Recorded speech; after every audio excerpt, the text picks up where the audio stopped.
युवा कांग्रेस के महासचिव श्री ओपी ठाकुर जी, युवा कांग्रेस रेणुका प्रभारी।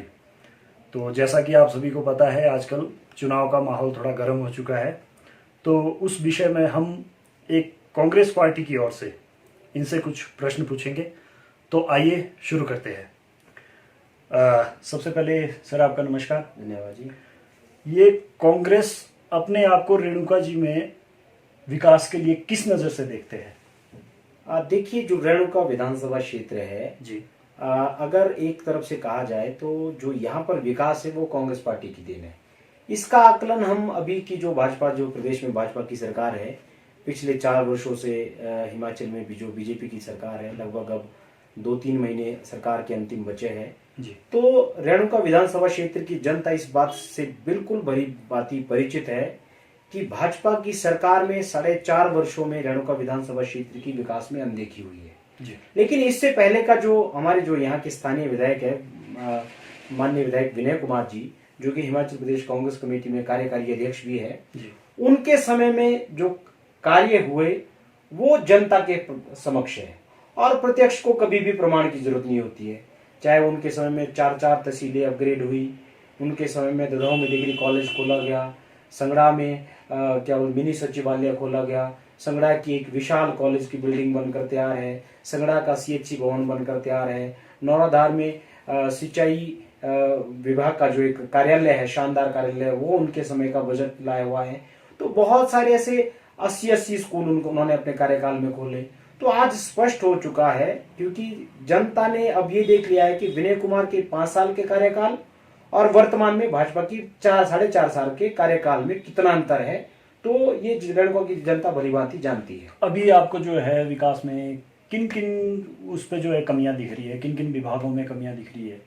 देखिए, जहां तक विकास की बात की जाए, मैं तो ये समझता हूं कि पिछले 4.5 साल में भारतीय जनता पार्टी की सरकार में रेणुका विधानसभा क्षेत्र की निश्चित तौर से अनदेखी हुई है। एक तरफ से जहां क्षेत्र की जनता ने लोकसभा में भारतीय जनता पार्टी को अच्छी खासी लीड दी थी, लेकिन उसके बावजूद भी आप देखो, सरकार का अंतिम साल चला है, केवल 3 महीने बचे हैं। अब सिर्फ इन्हीं 3 महीनों में नौराधार डिग्री कॉलेज की घोषणा होती है, संगड़ा में इलेक्ट्रिसिटी के सब डिवीजन की घोषणा होती है और अपने हरिपुरधार में सब डिवीजन इलेक्ट्रिसिटी की घोषणा होती है।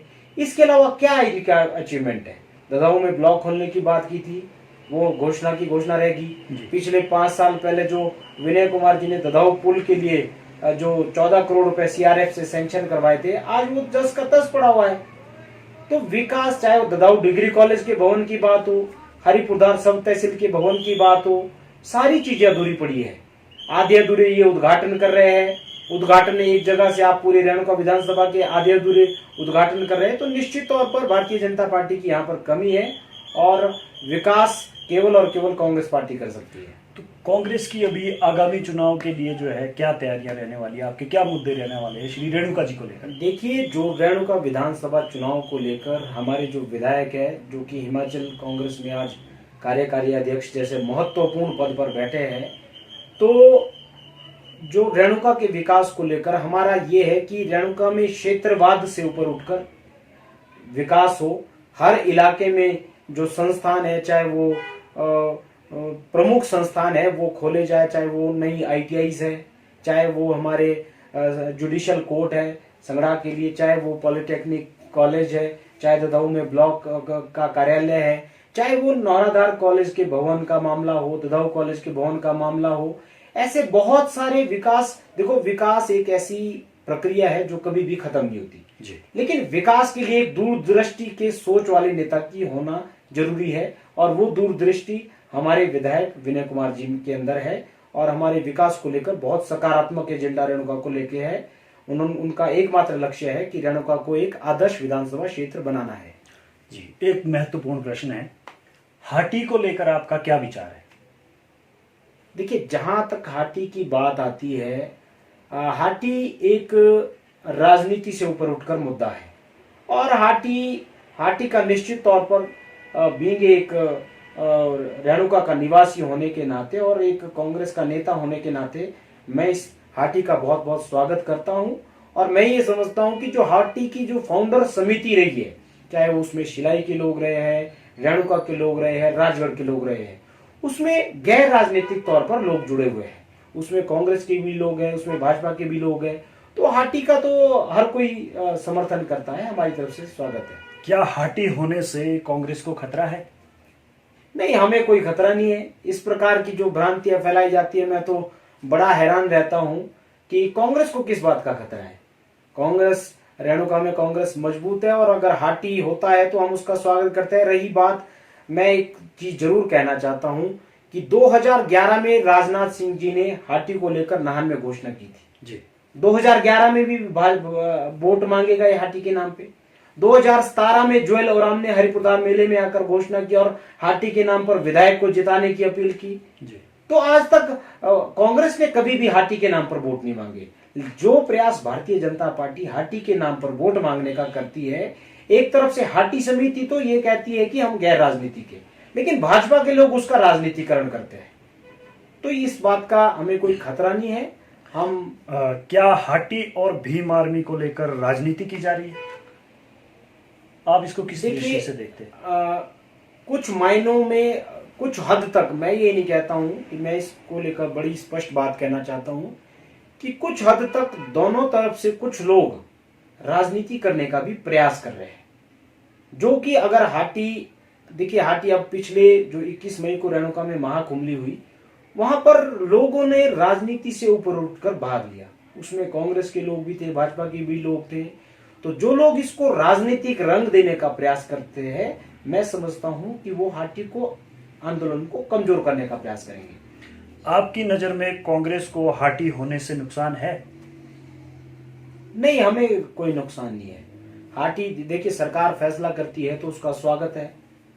और हमें तो अगर हाटी होता भी है तब भी तो चुनाव लड़ेगी कांग्रेस पार्टी। क्या भाजपा हाटी को लेकर राजनीति कर रही है? क्या आपको ऐसा लगता है?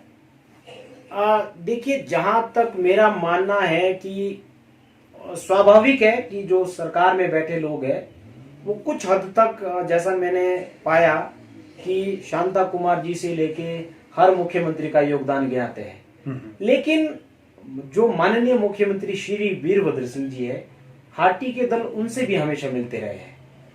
माननीय प्रधानमंत्री, पूर्व प्रधानमंत्री मनमोहन सिंह जी है, उनके समक्ष भी वीरेंद्र कश्यप के नेतृत्व में, चाहे वो कांग्रेस के लोग हैं, भाजपा के लोग हैं, वो मिलते रहे हैं।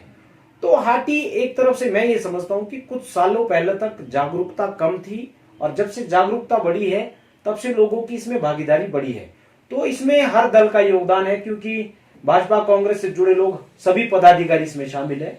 तो मैं हाटी समिति को ये बात नहीं कहता हूं कि वो राजनीति कर रहे हैं, लेकिन भाजपा के कुछ लोग इसको राजनीतिक रंग देने का प्रयास करते हैं, जो कि गलत है। रेणुका भाजपा और कांग्रेस के नेता ना हाटी सम्मेलन में शामिल हुए, ना ही भीम आर्मी की रैली में शामिल हुए, तो इसको आप किस नजर से देखते हैं? क्या कारण रहा होगा? देखिए, जहां तक हमारे विधायक जो विनय कुमार जी है और जो हिमाचल प्रदेश कांग्रेस कमेटी में कार्यकारी अध्यक्ष भी है, अभी 4 से 5 दिन पहले ही उनको हिमाचल प्रदेश कांग्रेस चुनाव समिति जैसी महत्वपूर्ण समिति का मेंबर बनाया गया है, जो टिकटों का आवंटन तय करेगी।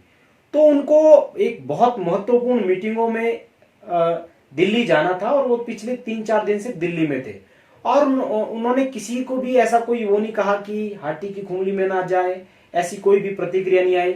रही बात, उनको तो दोनों तरफ से कोसा जा रहा है, भीम आर्मी की तरफ से भी कोसा जा रहा है कि जो हमने विधायक चुने वो हमारी मीटिंग में नहीं आते हैं उनको। तो ऐसी कोई बात नहीं है। विनय कुमार जी इससे पहले शिलाई की खुमली में भी पहुंचे थे, सगड़ा की खुमली में भी पहुंचे थे, लेकिन जो लोग इसको राजनीतिक रंग देने का प्रयास करते हैं, ये गलत बात है।